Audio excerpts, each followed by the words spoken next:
need flour, cocoa powder, just like a unsweetened cocoa powder, any kind is fine, granulated sugar, baking soda, so you need baking soda and baking powder. There are differences between these two, but you're gonna need both of them. You just need regular table salt, which I have to grab, and vegetable oil right here. You can also use canola oil if you don't have vegetable oil. And you're going to need 2 eggs room temp, and I will teach you a little trick about that, as well as vanilla and buttermilk, and I will teach you a trick about that, and strong coffee, which I have here. So, are you guys ready? Let's go. So the first thing that I'm going to actually do, since I don't have buttermilk, is I'm going to teach you a trick. So I never have buttermilk at home, but I usually always have milk. So what I do is I take a tablespoon of regular old vinegar, and I put it in the measuring cup. So I'm gonna measure that out, and then I'm going to put it in the measuring cup. And then what I'm gonna do is I'm gonna take my milk and I'm gonna fill it up to the 1 cup mark, because I'm going to need 1 cup of buttermilk. So what this is going to do is it's actually going to kind of make the milk kind of chunky, which seems really gross, but it makes it do the same thing as buttermilk. So if you don't have buttermilk at home, that's okay. You can make this cake recipe. And what I'll just do is I'm just gonna let this sit out. It's gonna get chunky in the next 5 minutes or so. And then the next step that I'm going to do is I'm gonna take my flour and I'm gonna measure out 1 3/4 cup of flour. So the best way to measure out flour is to do it really loosely. The last thing that you want to do with flour is pack it, and that is because if you pack down flour, then you put way too much flour in your food. So what I do is I just kind of put my cup measure in there, and I just loosely go shake it to where it's level, and I'm not going to pack it down. You definitely don't want to do that with flour, like I said. So I'm going to put 1 of these and 3 of these 1/4 cup measuring cups. Now, it's really important with baking. It is a science. You do not want to use liquid measuring cups, which is what I put the milk in, for dry ingredients. If you use that for dry ingredients, it's not going to measure correctly. You're going to want to use cups like this for dry ingredients. So I'm going to go ahead and put my last bit in there. And then I'm gonna just keep going with all my dry ingredients. I'm gonna put them all in this bowl. So the next thing is cocoa powder, and I'm gonna go ahead and grab my cocoa powder, and I'm gonna use my 1/4 cup measuring spoon. And this, I am going to use a spoon, but I'm just gonna lightly pack it in. Just put it right in the cup, just like that. And I'm not going to pack it down, and I'm going to do 3 of these. You can use regular cocoa powder, you can use dark chocolate cocoa powder, whatever you want. It's going to be delicious. So I'm going to do that, and that's number 2. And then this is going to be number 3, and that's 3/4 cup of cocoa powder. Now, the third thing I'm going to do is I'm going to grab my sugar. This is just plain white granulated sugar. And I'm going to measure out 1 3/4 cup of sugar, which is the same amount as what I used for the flour, which is easy to remember. So 1, and then I'm going to do 3 of these. 1, 2, and 3. Oh, I need to pour it in here. That's okay. You can do that. Might have just enough, you guys.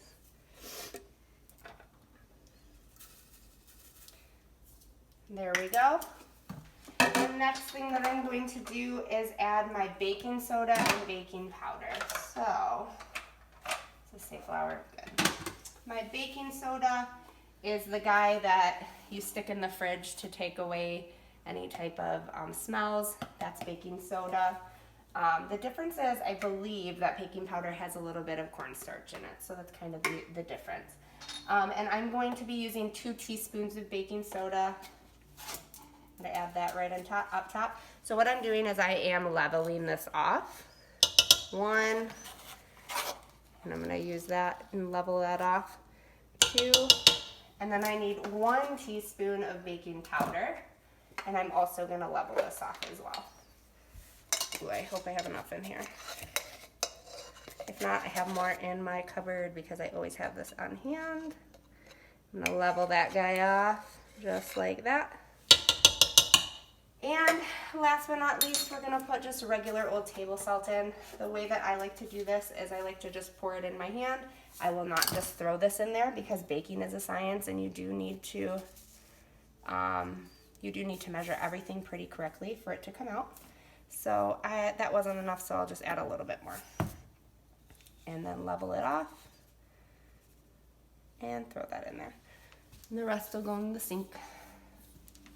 And the last thing that I'm gonna do is I'm gonna take my spoon and I'm just gonna mix everything together. So the reason why I do this is so that way when I pour it into the bowl to mix it in with my wet ingredients, that everything will kind of be combined already and you won't have any weird surprise lumps of something in your cake.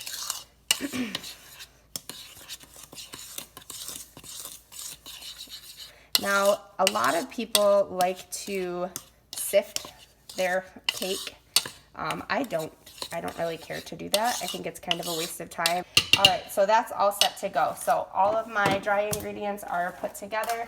And the next thing that I'm going to do is I'm going to come over to my mixer. You don't have to use a stand mixer. You can use just a like a hand mixer. That works totally fine. And the first thing that I'm going to do is I'm going to add my eggs. Now, I have room temperature eggs, and I did this in just a couple of minutes by putting 2 eggs in a bowl with some warm water, let it come to room temperature that way. So I'm gonna pour these off. And I'm gonna add them to my bowl. If you wanna just let them sit out on the counter, that's fine too. And also, if you're not good at cracking eggs, crack them into a bowl first, and then you can throw them in the mixer. So I have my 2 eggs. So I'm going to measure out a ½ cup of vegetable oil. I am using a liquid measuring cup because it is liquid. That is important with baking. So I'm going to do a ½ cup. There we go. And I'm going to pour this in and I'm going to mix these 2 things together until they are combined with my vanilla. So let me grab my vanilla.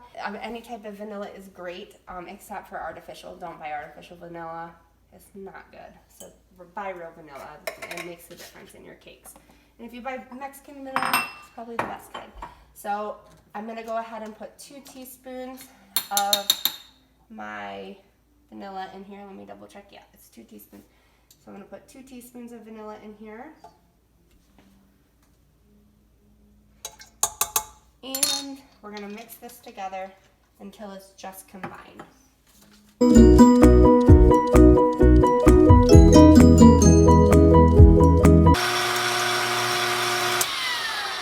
All right, before I keep going, I'm going to set my my oven to 350 and press start so it can preheat. And what I'm going to do is I'm going to slowly incorporate the dry ingredients into the wet ingredients. I'm going to just go ahead and kind of put a couple of spoonfuls of this into my bowl. And I'm going to turn it on and I'm just going to start mixing. And I have it on a low setting, so you're going to want to do this on a low setting.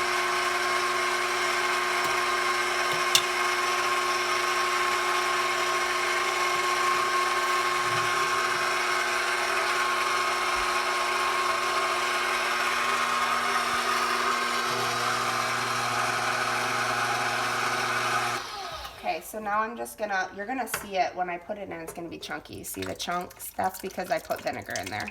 So you're gonna go ahead and add a little bit of that chunky milk. I know it's disgusting, but I swear it makes it taste really good.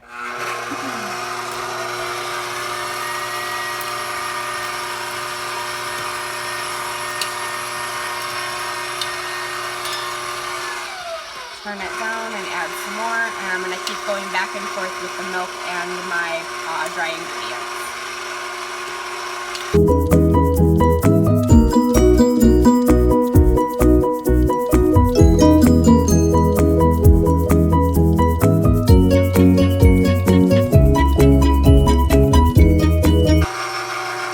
When it's just incorporated, what you want to do is you want to let your bowl down, and if you don't have a bowl or a stand mixer, you're just going to take your hand mixer out of the bowl, and you're going to want to scrape everything down. So that's super important because there's a lot of places where there's still some bits of dry ingredient that the paddle's not going to get to.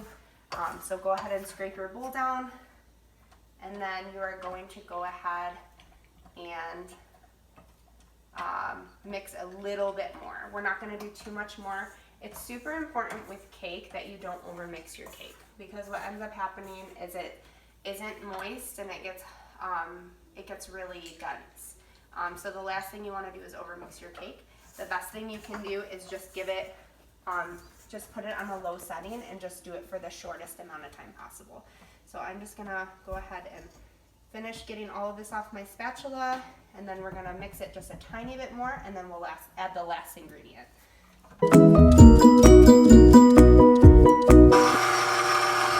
So it kind of ends up like a thick brownie batter at the end.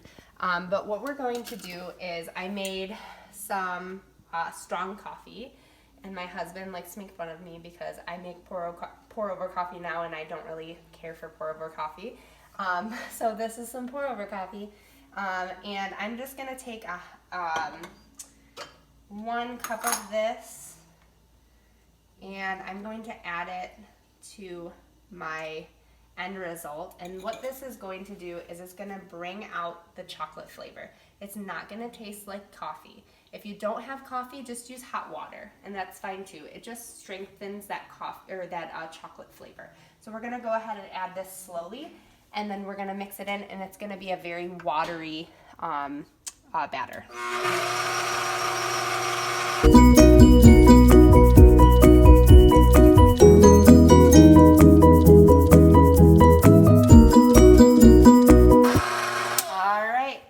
Is the end of our batter.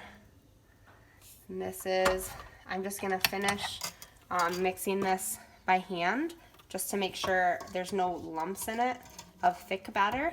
And then the next thing I'm going to do is I'm going to show you how to butter and flour your pans. Do that. So I'm just going here, I'm going along the bottom, and I'm just mixing this in, making sure that there's no thick parts that aren't incorporated with that coffee.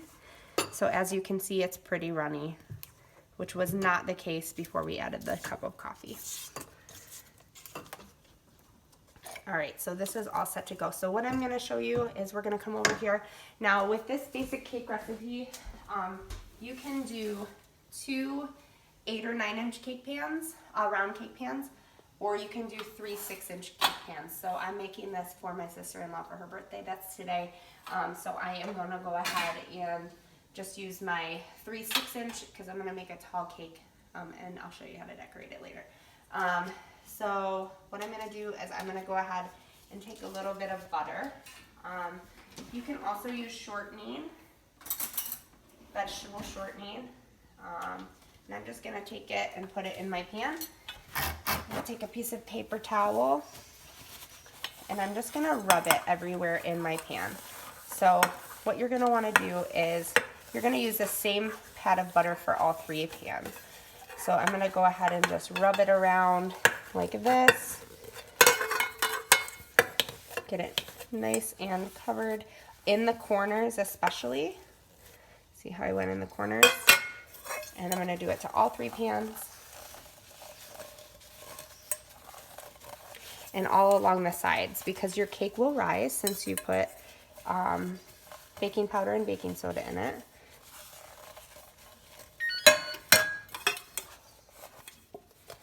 And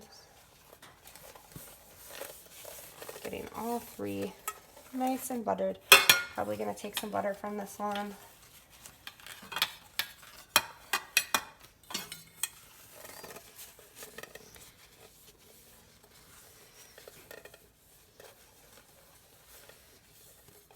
And then what I'm gonna do is I'm gonna go ahead and take my flour and I'm gonna just add it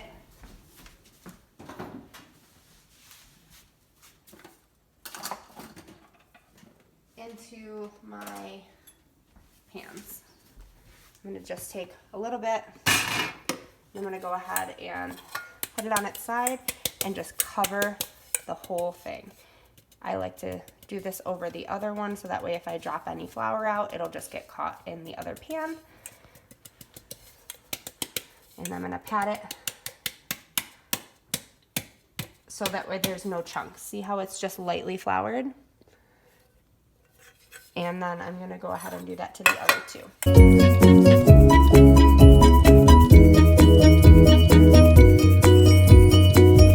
And these are done.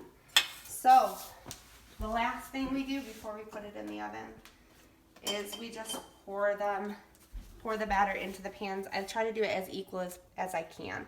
So I'm gonna start off and try to do about halfway, and then I'll equal it out between the three. And it's okay if it drips around on your pan. That's what paper towel's for.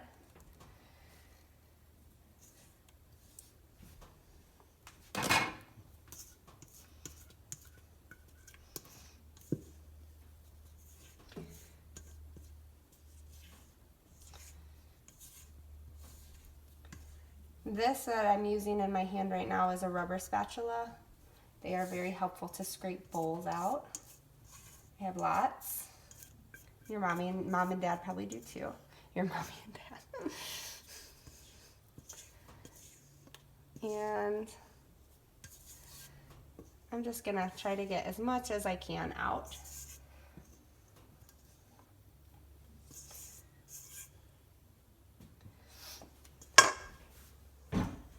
And then what I'm gonna do is I'm just gonna fix these a little bit so that way. So what'll happen is if you leave this on here, it'll burn it. So I'm just gonna wipe it off as best as I can before I get these inside the oven.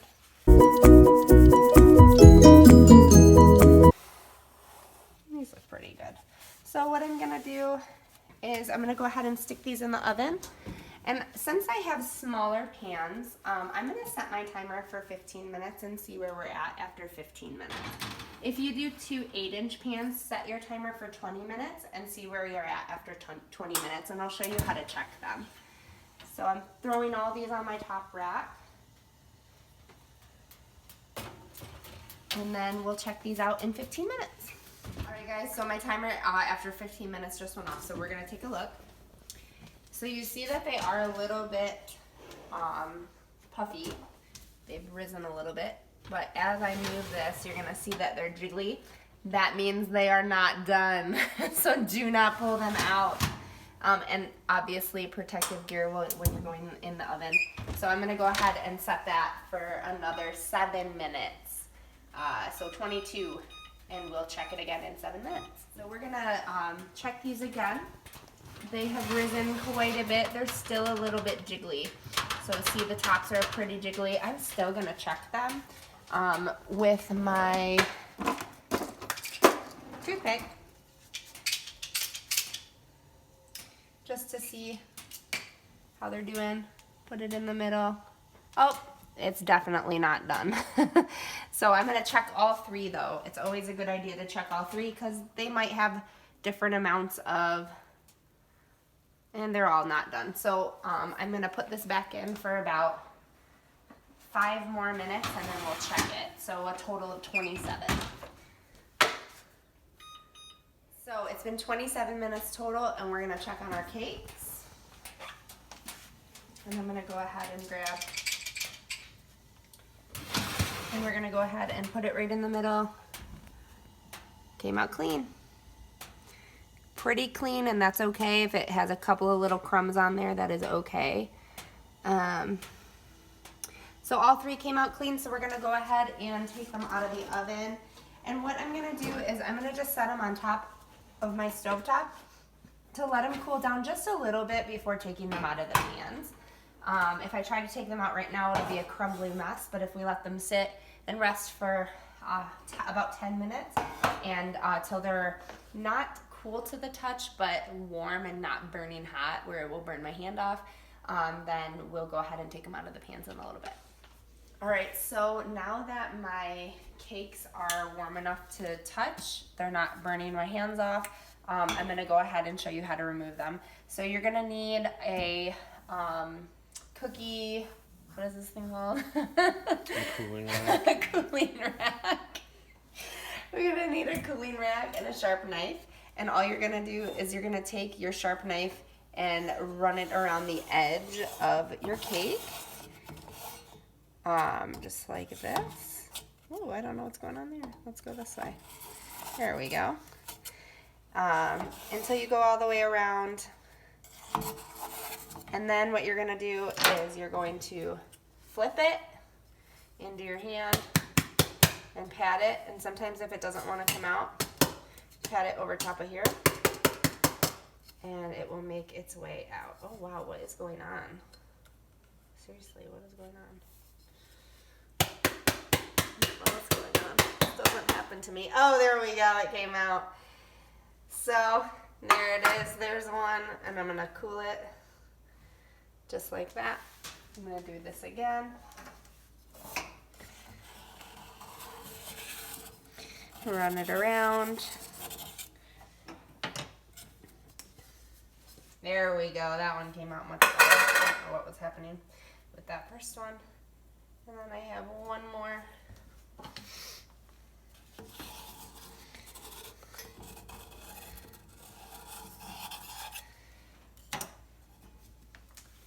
We're gonna pop this guy out. And there we go. I'm gonna let these cool until they are completely cooled. And then I will show you what I do in order to decorate a cake nice and straight. What I'm gonna do is wait till these are cooled, and then I'm gonna wrap them in saran wrap and put them in the freezer overnight. It just keeps them nice and sturdy. But if you wanna just let them cool, you're welcome to, and then you'll make a buttercream and put them together without it being really solid. That's okay, you can do that. I just like to make them really solid because I like my cakes really straight. So I will show you that when these are cooled.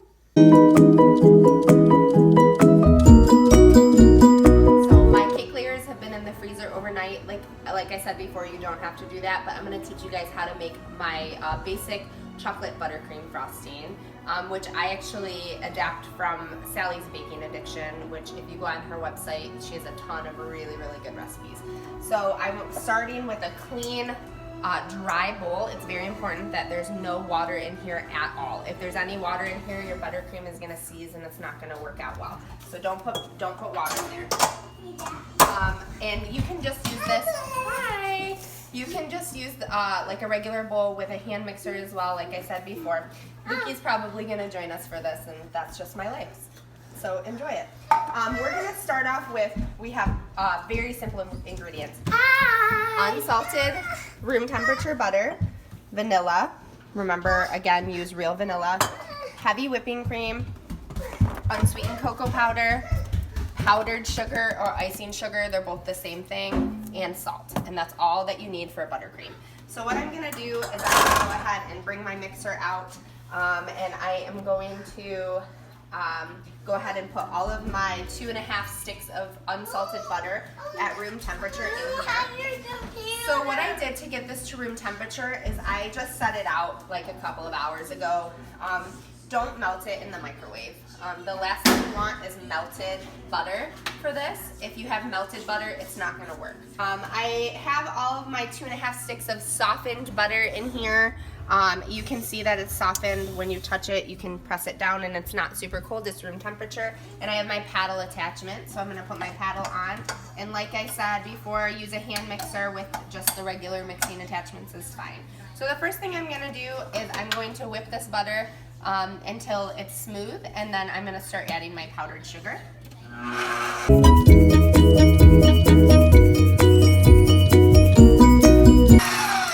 Alright, and then I'm gonna add 3 cups of powdered sugar. It calls for 3 to 4 cups, but I just kinda usually start with 3 and add more if I need to. So I'm gonna go ahead and I'm using a 1/2 cup measuring cup, so I'm gonna go ahead and put 6 of these in there. I'm measuring this just like I did with the flour where it's really loose. I'm not packing it down. And you want to be careful when you're mixing powdered sugar because it will go everywhere if you do it too fast. So just do it, take it slow. Baking is something that you just need to take slow so you don't make a huge mess in your parents' kitchen. So I'm going to put my last half cup in here, and then I'm going to turn it on. And these are going to cream together. Whoa, Yeah, that's butter and powdered sugar. I like chocolate. They're very nice. So I'm going to go ahead and put 1 teaspoon of vanilla in here. It'll help it cream together.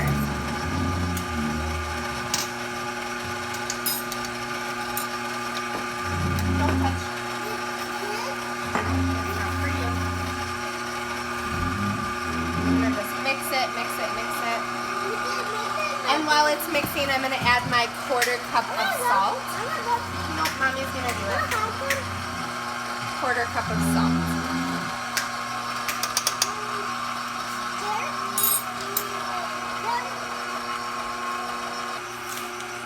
So as you can see, it's starting to crumble together, and it's just going to start blending together, and I'm going to turn it up.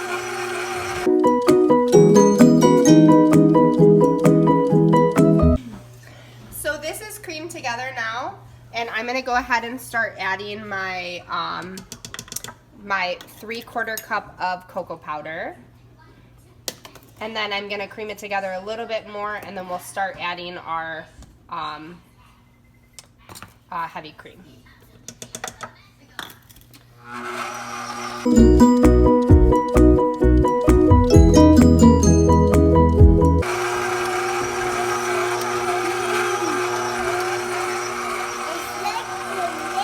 So it's getting really thick. So I'm going to start adding my heavy cream. There's 3 to 5 tablespoons at first, and then I'll add more later.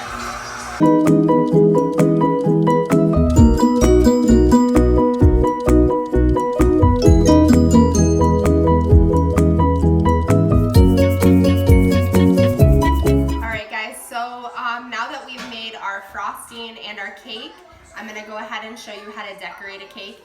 If you just want to go ahead and leave the cake in the pan and just frost it and eat it, that is completely fine, but I know some of you are pretty interested in making cakes and cupcakes. I've talked to some of you at school. So I'm going to actually teach you how to properly frost a cake, a layered cake. So I do have a couple of different tools. I have my cake stand. You can also use a Lazy Susan. It won't work as well, but this is definitely what you need in order to spin the cake, in order to decorate it properly. I also have a clean, wet washcloth. I have a little grippy pad that I'm going to put under my cake board. If you don't have a cake board, you can use a plate. That's completely fine. And if you don't have a little grippy pad, you can just put a little bit of frosting down on your Lazy Susan or on your cake spinner. And I also have an offset spatula. It's a metal offset spatula. See, you can see there's a little divot and it's flat. And then I also have a, this is just like a dough scraper, but you can use a dough scraper as well. And this is what you're gonna use to go around the sides of your cake. So now that I have my chocolate frosting, I like to go ahead and scrape the sides down, and I like to just mix it up a little bit with my rubber spatula to kind of get a lot of the air bubbles out. So I've mostly done that already, but you can just do it a little bit more right before you start frosting your cake. And then what I like to do is I like to set everything up to go. So I already cut my layers. So I normally do not cut my layers, but I'm actually taking this cake and I'm splitting it into 2 smaller cakes.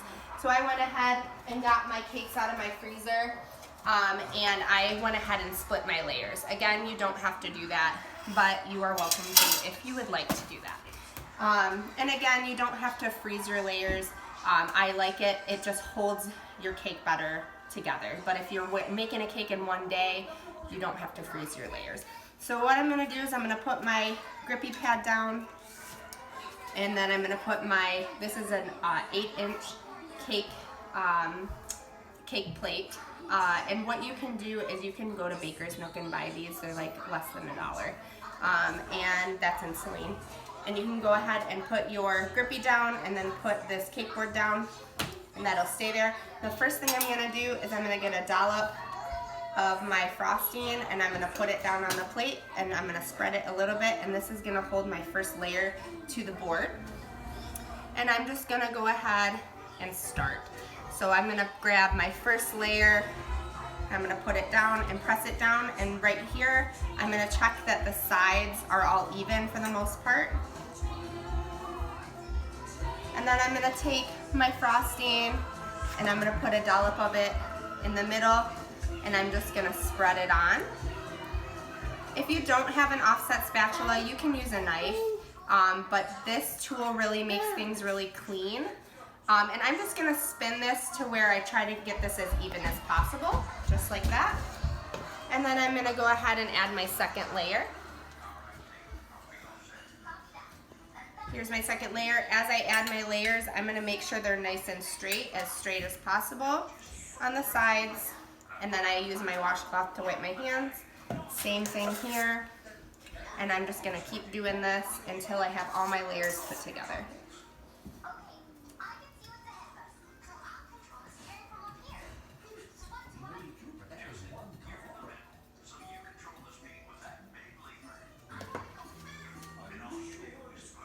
And the last thing that I like to do is when I get to my top layer, I like to take my cake and flip it over so the bottom is actually at the top, so that way the edges are really nice and smooth. So I'm gonna go ahead and add that to the top. Nice and straight. And then what I'm gonna do is I'm just gonna press down, make sure it's nice and straight. So now this is a really small cake, but it's just for one person, so that's why I'm making such a small cake. And what I'm gonna do is I'm gonna go ahead and take my frosting and I'm just gonna start doing something called a crumb coat. So I'm gonna put my frosting on and just kind of take it off with my spatula as I go. And then what I'll do is I'll put this in the fridge, the fridge or the freezer, to get a little bit hard for about 15 minutes before I add the next layer of frosting. So I'm just gonna go around. It's gonna be a little messy, but we'll clean it up.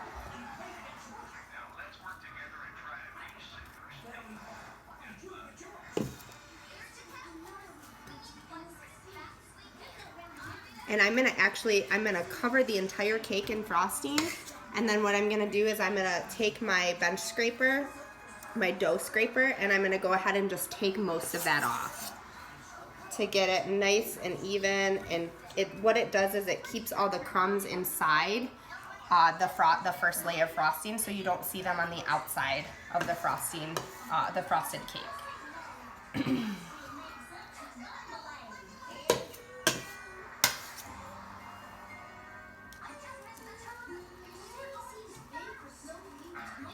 All right, so I'm gonna take my bench scraper. I'm gonna go around the cake.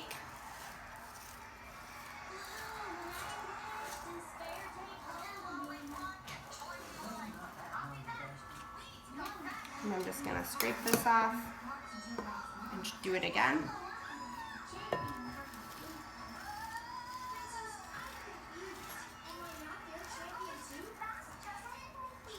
And then what I'm gonna do is I'm gonna take my offset spatula, I'm gonna clean it with my clean wet washcloth.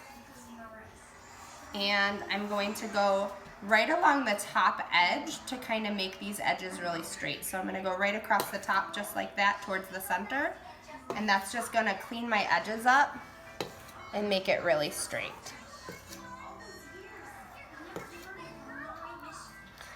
So now what I'm gonna do is I'm gonna stick this in the fridge for a couple of minutes, about 10 to 15 minutes to get it kind of hard, nice and hard.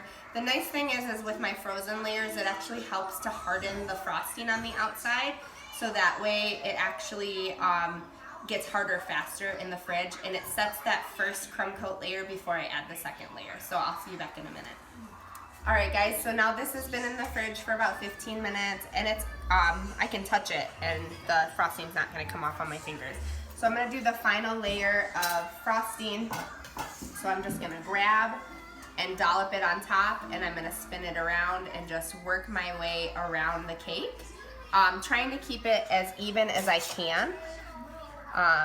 And this just takes practice. You're not gonna, if you ever decide that you wanna do this, it's not gonna come out the first time perfect. So just give yourself some grace. And I'm just gonna spin it, and then I'm gonna go ahead and go to the sides. And I'm gonna frost the sides of my cake the same way as I did with the crumb coat. Just making my way around the cake.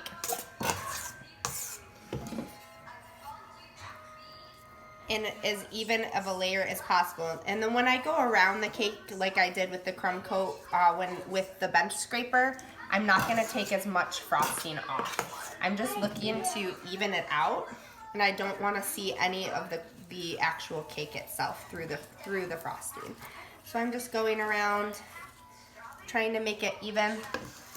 Now that most of that has been put on there, I'm gonna take my bench scraper and I'm gonna go around the cake and just kind of even it out. The first time you go around, it's not gonna be perfect. So you're gonna want to go around a couple of times, adding more frosting and then taking more frosting away.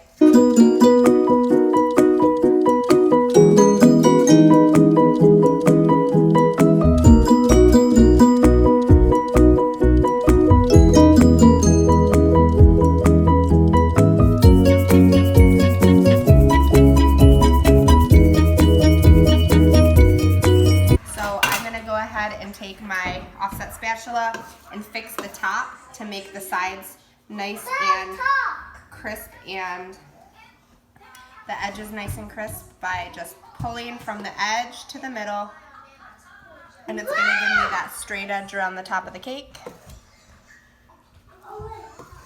Mommy. Hang on. Daddy, now I know that later. So it's going to not be perfect, and that is okay. I'm actually going to put a chocolate ganache over top of this, which I will, I'll just show you the end result. I'm not going to show you how to do that, but that's a basic frosting of a basic cake. So what I'm gonna do is I'm just gonna take my washcloth and clean up the edges of the cake plate so that way they're not all messy. And I will show you what the end result looks like.